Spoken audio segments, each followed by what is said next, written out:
El día de hoy vamos a iniciar la unidad número 2. Se los voy a compartir en pizarra, en pantalla. Se los voy a compartir aquí. Está. Compartir. Muy bien. Se puede ver ya, ¿no? A ver si me confirman.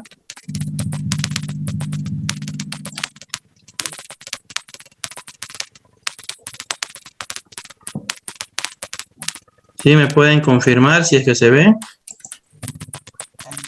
Sí, licencia, se ve. Buenas noches. Buenas noches. Vamos a silenciar a Isabel, que está tecleando mucho. Debe estar en el trabajo todavía. Espero que esté en el trabajo y no esté jugando, ¿no?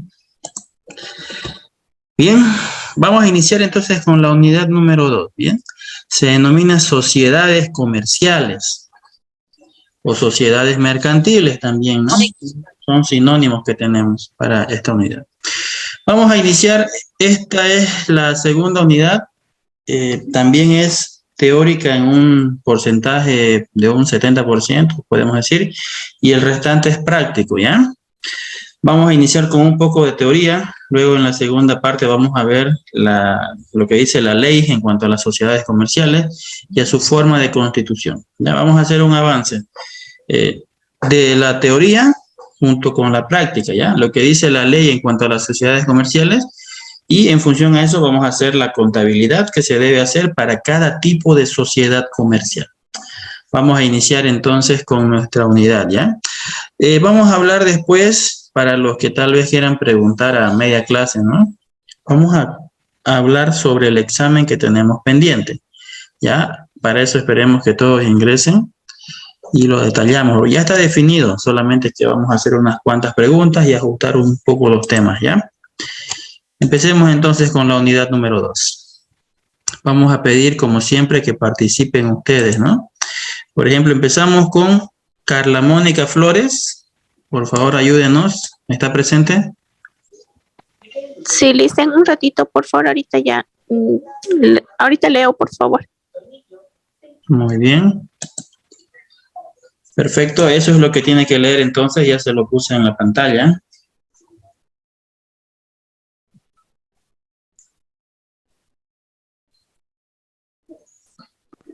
O mientras... Ya está, ¿no? Bien, puede leer. Introducción. En forma general, recibe el nombre de sociedad, la agrupación de dos o más individuos que se unen, persiguiendo un fin común, aportando para ello medios, ideas, bienes en común. Muy bien. Entonces, comenzamos definiendo lo que es una sociedad, ¿no? Dice en forma general, es decir, en la sociedad en general, ¿cómo se puede definir una sociedad?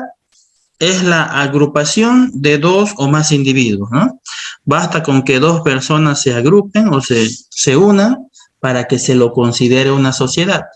Pero no es el límite ese, ¿no? Pueden ser dos o más personas, ¿ya? ¿Cuáles son la otra condición para que se considere una sociedad? Que las dos personas, aparte de unirse, persigan un mismo fin, ¿ya? O que tengan mismos objetivos como empresa, ¿no? O como sociedad. Entonces, si es que dos personas unen capital, pero cada uno trabaja para su lado de forma independiente, eso no podría considerarse una sociedad en términos o en manera legal, ¿no? Porque es como si yo invierto con un doctor, por ejemplo, yo soy abogado y un doctor en medicina, invertimos, hacemos una oficina donde los dos estamos al mismo tiempo, pero yo me dedico a ser abogado y él se dedica a ser doctor, ¿no? Entonces, eso no es una sociedad, ¿no? Para que sea una sociedad, los dos deben perseguir el mismo fin, o el conjunto que se ha unido debe perseguir el mismo fin, ¿no? Para ello es que todos aportan dinero, o si no, uno aporta dinero, otro aporta ideas, o aporta su trabajo en forma física, ¿no? Aparte de bienes también, ¿no? Algunos no aportan en efectivo, pero sí aportan muebles, computadoras, que también se consideran aportes de capital. ¿Bien? Entonces, esas son las condiciones para que se pueda considerar una sociedad dentro, ¿ya?, del área empresarial, ¿no? vemos dos condiciones, ahí las repetimos, ¿no? Pueden ser dos personas o más y que deben perseguir el mismo fin, ¿ya? No tiene que estar cada uno para su lado. Muy bien. Muchas gracias, Carla. Vamos a pedirle ahora a ver a Lucy Ana que nos ayude con la siguiente definición. Buenas noches, dicen. Ya.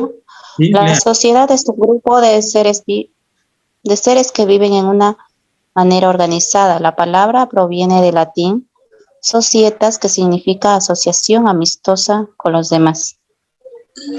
Muy bien. Ese es otro concepto de sociedad que también pueden utilizarlo, ¿no? Sociedad, vemos al lado izquierdo una definición más empresarial y al lado derecho una definición más social, ¿no? Cualquiera de los dos podemos utilizarlos dependiendo a qué nos queremos referir. Muy bien. Está bien por introducción esa parte. Ahora vamos a hablar de un concepto que ya deben manejar a estas alturas. De todas maneras vamos a repasarlo, ¿bien? Es la diferencia entre una persona natural y una persona jurídica. ¿Bien? Veamos entonces, vamos a pedirle a Antonieta. ¿Está Antonieta? Sí, Licen. Muy bien. Ayúdenos con el concepto de persona natural.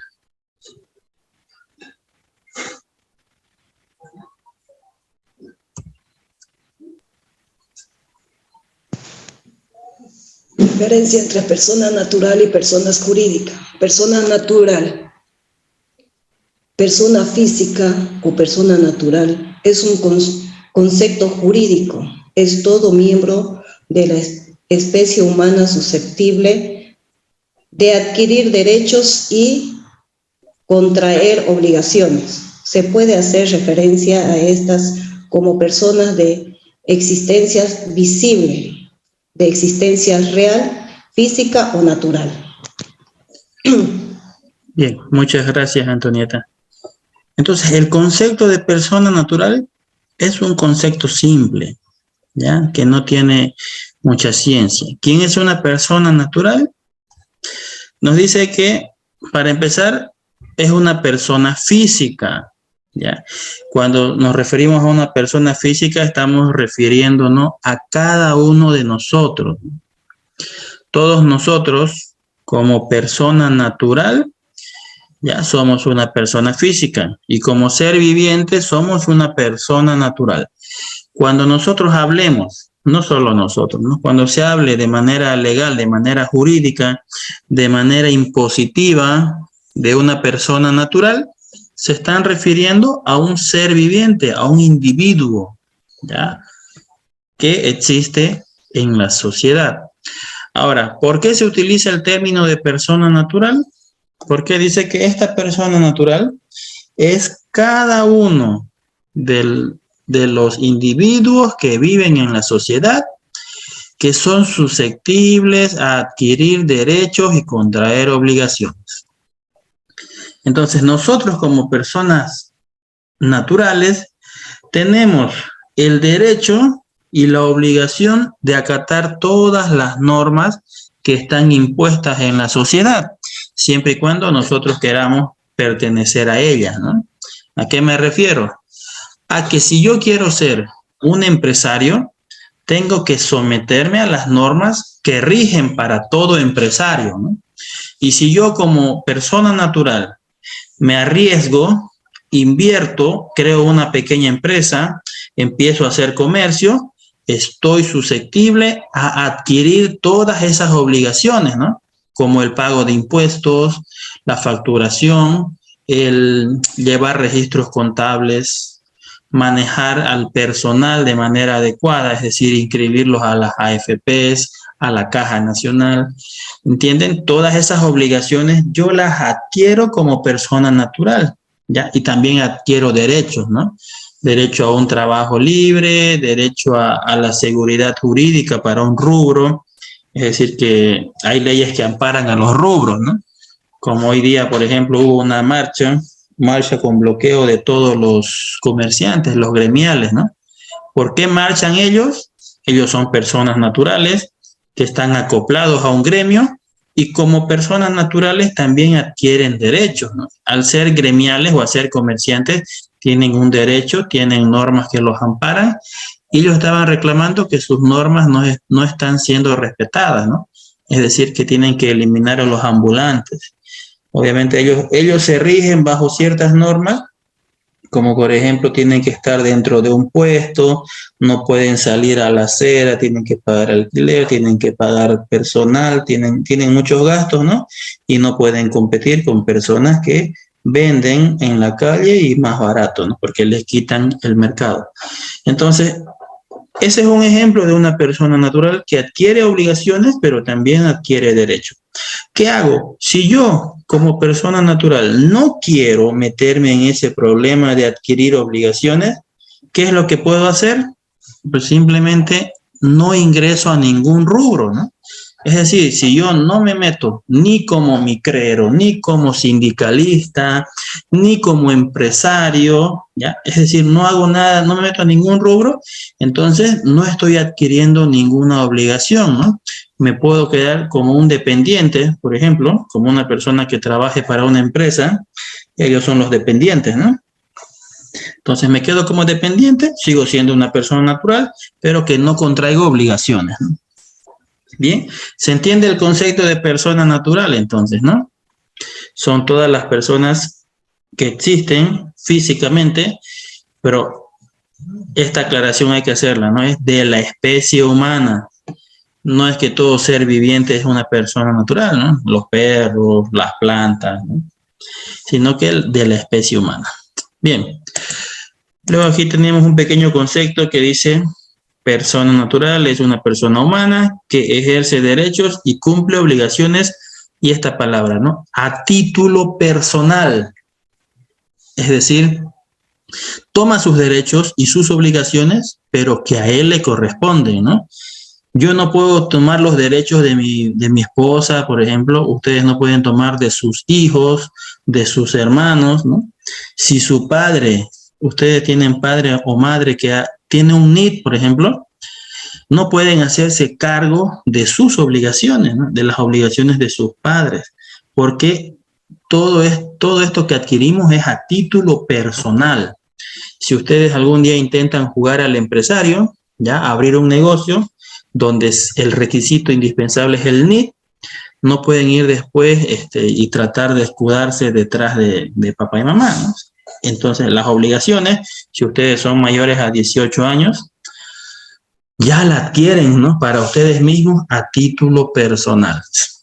Bien, eso que quede claro. El año pasado vimos la Ley General del Trabajo. ¿Fue con ustedes cuando vimos la Ley General del Trabajo? ¿O fue con otro grupo?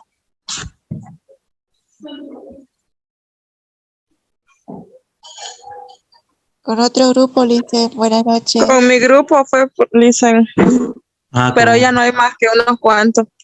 Ya se dividieron. Bien, ya está bien.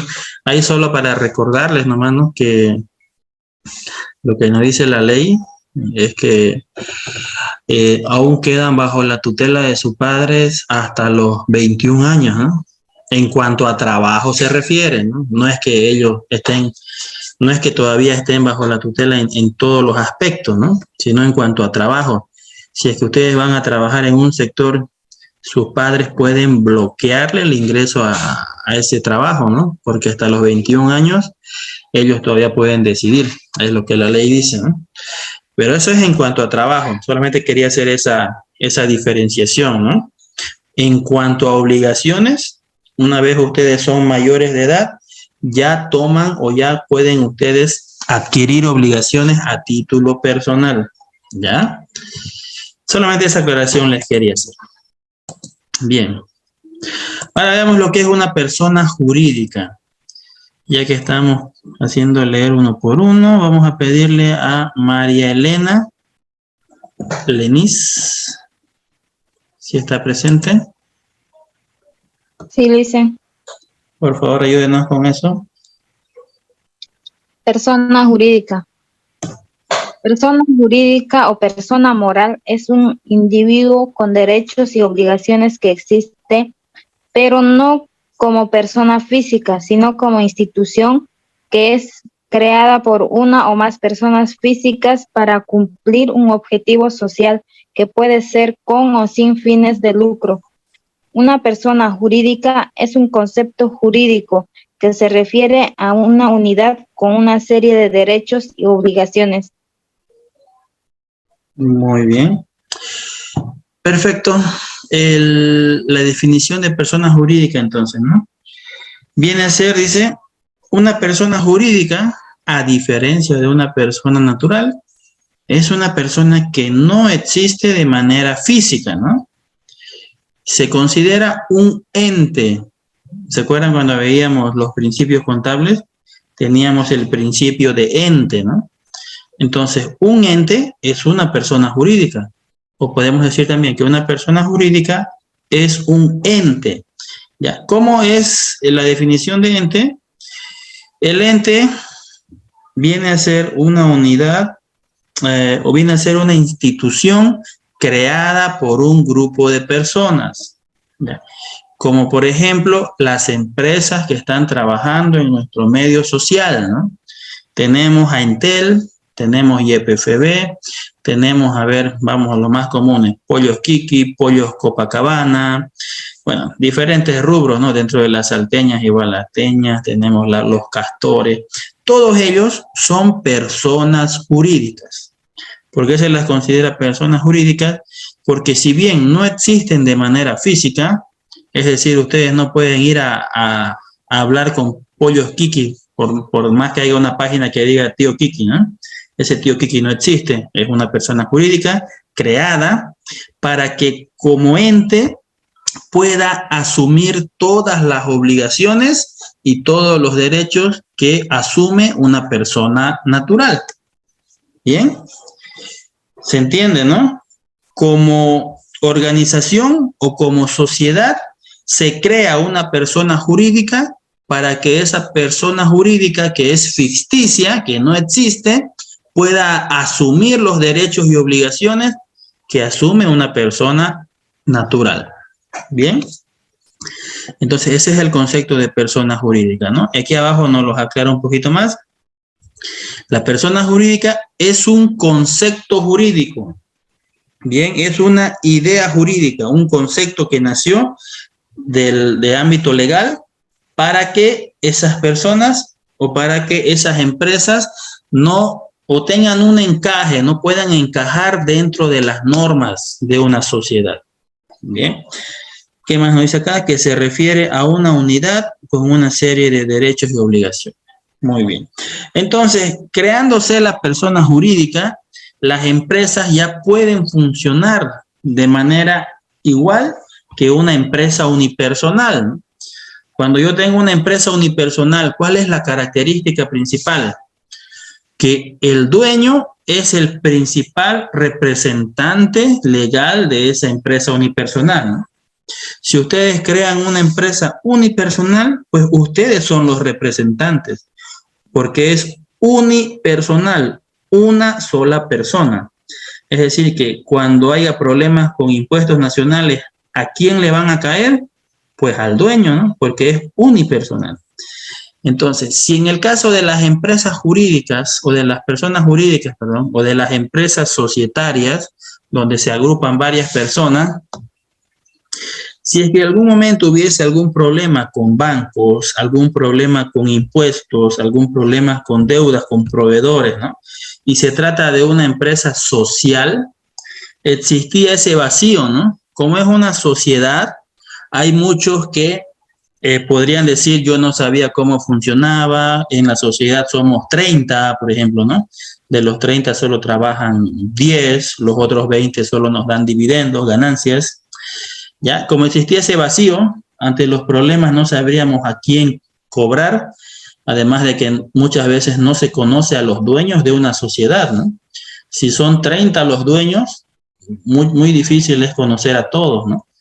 Entonces existía ese vacío. ¿Cómo se lo llenó el vacío?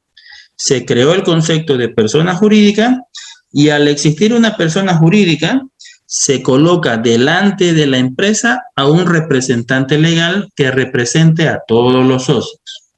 De esa manera, ante cualquier inconveniente, ante cualquier problema, existe en un acta notarial un solo representante legal escogido por todos los socios, ¿no? O por todos los miembros de la sociedad.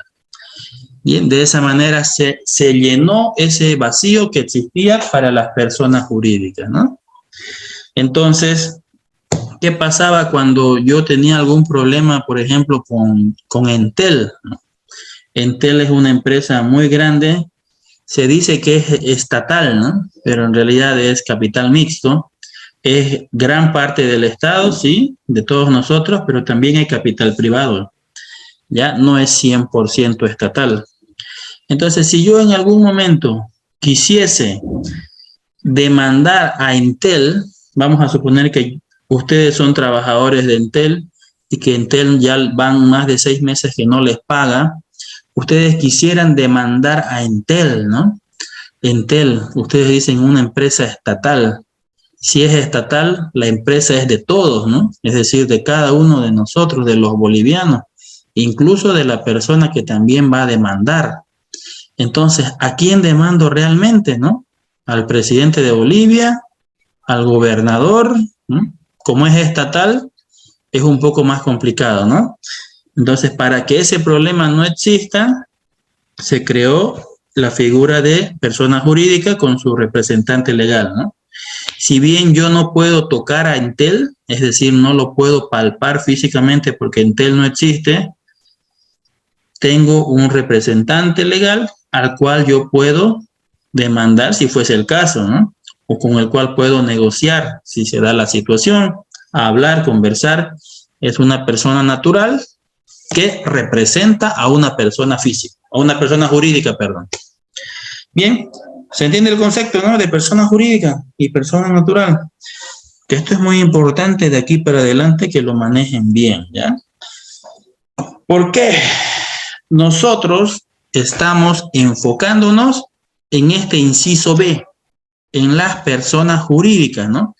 Nuestro tema es sociedades comerciales y todas las sociedades son personas jurídicas, ¿ya? Porque vimos que el requisito para que exista una sociedad es que por lo menos 2 personas se asocien. Y como 2 personas se van a asociar, no pueden estar los 2 registrados, ¿no? Si son 50, no van a estar los 50 funcionando como presidente ahí, ¿no? Sino que de los 50 se crea una persona jurídica al cual se le da un nombre que sería el nombre de la empresa, y se le coloca un representante legal, y ese representante legal puede ir cambiando, ¿no? No es que las personas sean eternas en sus cargos. Por eso se dice, otro concepto que creo que no está aquí, que una persona natural tiene un tiempo limitado de vida, pero una persona jurídica tiene el tiempo ilimitado de funcionamiento, ¿no? Un caso, por ejemplo, de la vida real es KFC, el pollo de Kentucky, que ustedes lo conocen, ¿no? Que está en varios lugares de Bolivia. Aquí en Santa Cruz, hasta en el Cine Center ya se metió, ¿no? Kentucky era una empresa del Coronel Sanders, ¿no? Coronel Sanders era una persona natural, él lo vendió, él ya murió, la persona natural murió, pero la persona jurídica sigue viva, ¿no? La persona jurídica se llama KFC, o Kentucky Fried Chicken, ¿no? En inglés, su abreviatura es KFC. Bien, entonces la persona jurídica puede sobrellevarse por varias generaciones, ¿no? Si el negocio es bueno, que por lo visto va a ser, porque la gente siempre necesita comer, entonces esta persona jurídica puede vivir 3, 4, 5 generaciones, o incluso perpetuarse, ¿no? A lo largo del tiempo. Esa es una de las características de la persona jurídica. Vamos a la siguiente lámina para no demorarnos mucho. Bien, veamos entonces qué es una sociedad mercantil, ¿ya? Una sociedad mercantil, vamos a pedirle a Aide Lobo que lo lea, por favor.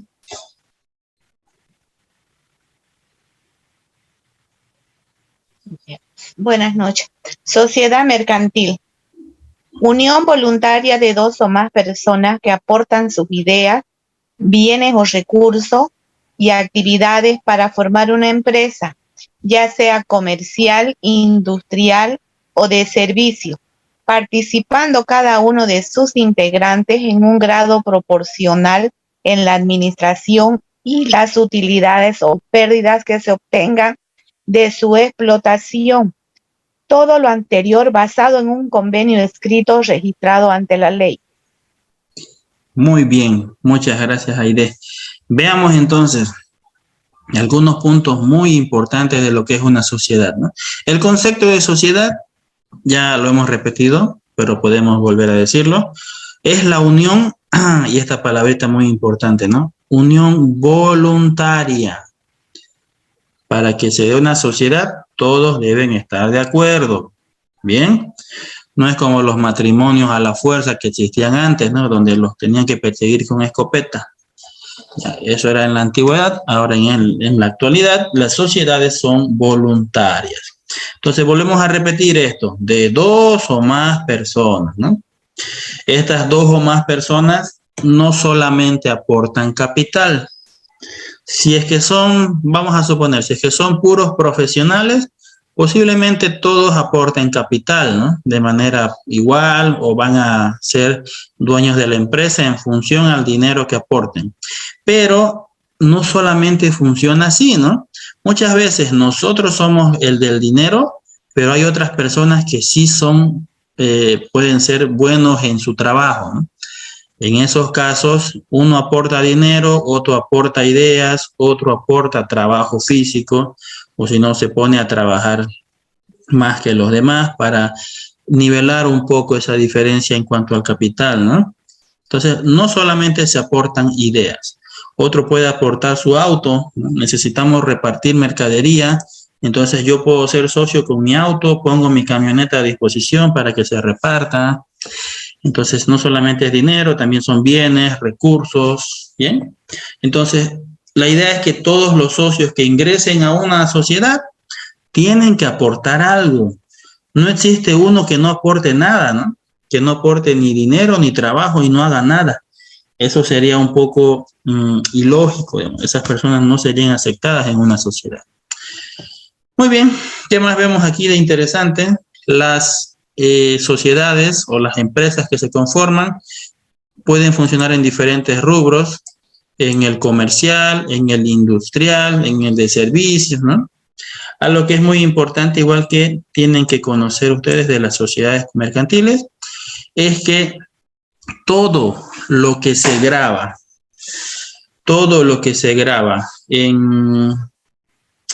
dentro, o todo lo que se pacta, perdón, dentro de la sociedad está registrado ante la ley. Ya no se puede hacer un pacto de palabra. Eso quiero que quede claro. Ya no es que, mira, vamos a trabajar y luego vos te quedas con el 60, yo me quedo con el 40, ¿no? Todo lo que viene a ser dentro de una sociedad legalmente constituida y con todos los papeles de ley, tiene que estar registrado ante la ley. Es decir, tiene que estar notariado. ¿Bien? Un contrato notariado, que la notaría es un nivel más alto que los abogados, por ejemplo, ¿no? Si es que algunos todavía no han tenido ese... no es un placer, la verdad, o esa experiencia de ir a un notario. Ya, las notarías están por encima de los abogados, ¿no? Con un abogado ustedes pueden hacer un contrato entre dos o más personas, pero ese abogado tiene que llevarlo a un notario, ¿no? Y ese notario de fe pública hace justamente lo que su nombre dice, ¿no? Da fe de que ese contrato es real. Es como un testigo, pero que está autorizado ante la ley para que diga que sí, que lo que realmente han firmado, lo han firmado.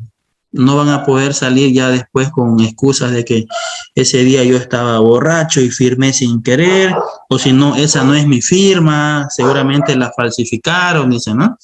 Porque ante un notario de fe pública, todos los socios deben apersonarse, no pueden enviar a nadie, Es decir, no pueden enviar hojas firmadas como hacen con un abogado, por ejemplo, ¿no? El abogado puede mandar un documento a la oficina, yo en la oficina lo firmo y se lo reenvío, ¿no? Y el abogado ni vio si yo lo firmé, o lo que hacemos con los cheques, por ejemplo, ¿no? Que a veces el dueño del cheque, el dueño de la cuenta corriente no está, y lo que hacen sus trabajadores o tal vez su familiar, su hijo, su hija, es falsificar su firma, ¿no? Eso se puede hacer en esos documentos. Ante el notario no se puede hacer eso. En la notaría de fe pública todos deben apersonarse a firmar esos documentos. Muy bien. Después en ese documento está registrado todo lo que se ha pactado, ¿no? Quiénes ingresan a la sociedad, cuánto aportan de capital, los aportes que uno hace, que es lo más importante. No puede estar así a la ligera, o no puede estar simplemente detallado de palabra, como les decía, ¿no? Tienen que anotarlo, sí o sí. Si ustedes no anotaron, por ejemplo, esa computadora que están colocando como capital, entonces va a ser muy difícil de reclamar a futuro, ¿no? Porque no está registrado.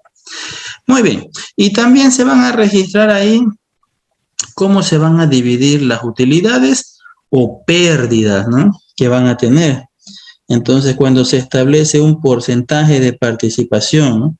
El que más aporta, un tanto por ciento, ¿no? El que menos aporta, un tanto por ciento. Así sucesivamente, ¿no? Se van a ir registrando, se van a colocar los límites que va a recibir cada uno y al final, de esa manera, como ya está notariado, así se va a dividir las utilidades, ¿no? Y no solo las utilidades, porque las sociedades también pueden tener pérdidas. Y cuando se tiene pérdidas, y si en algún momento se va a disolver la sociedad, entonces las pérdidas también tienen que afrontarse en función al porcentaje que se dividían las utilidades, ¿no? Vamos a suponer que a mí me tocaba el 50% de las utilidades, pues yo feliz mientras haya utilidades, ¿no? Porque me va a tocar la mitad. Pero si hay pérdida, también asumo el 50% de las pérdidas, ¿no? Es decir, en la misma proporción. Bien, Mateo me dice que hay una compañera que no puede ingresar. Ya, Mateo, dígale, tal vez está intentando ingresar al de arriba, ¿no? Al link que mandamos en primer lugar, que intente el de abajo. Porque no tiene bloqueo este link, ya, no tiene sala de espera, debería ingresar de manera normal. Si no puede ingresar es porque hay problemas con su internet posiblemente, ¿ya? Eso dígale, a ver, que intente en el de abajo. Bien. Eso es una sociedad comercial. Vamos a terminar esta lámina por lo menos. Eva Alejandro. Ayúdenos con eso, Eva. ¿Está presente? Sí, Lisen. Por favor. Sociedad mercantil. Unión voluntaria. No, la parte de abajo. La parte de abajo. También puede entenderse desde una perspectiva económica y jurídica. Para definir a la unión de al menos dos individuos que se comprometen a realizar aportes y esfuerzos en común para desarrollar una actividad comercial y repartir entre sí las ganancias obtenidas. Muy bien, muchas gracias. Es un concepto similar a lo que hemos visto, ¿no? Dice, pero esto está visto desde una perspectiva económica y jurídica, ¿no? Habla prácticamente de lo mismo, unión de al menos dos individuos, cada uno de los dos o más se comprometen a realizar aportes y esfuerzos para desarrollar una actividad comercial y repartirse las ganancias. Es lo que hemos visto ya. Bien, este link va a durar 2 minutos más, así que vamos a ver, tratemos de avanzar un poco más. Contabilidad, esto es largo. Ya, vamos a cortarlo entonces y enviar el siguiente link.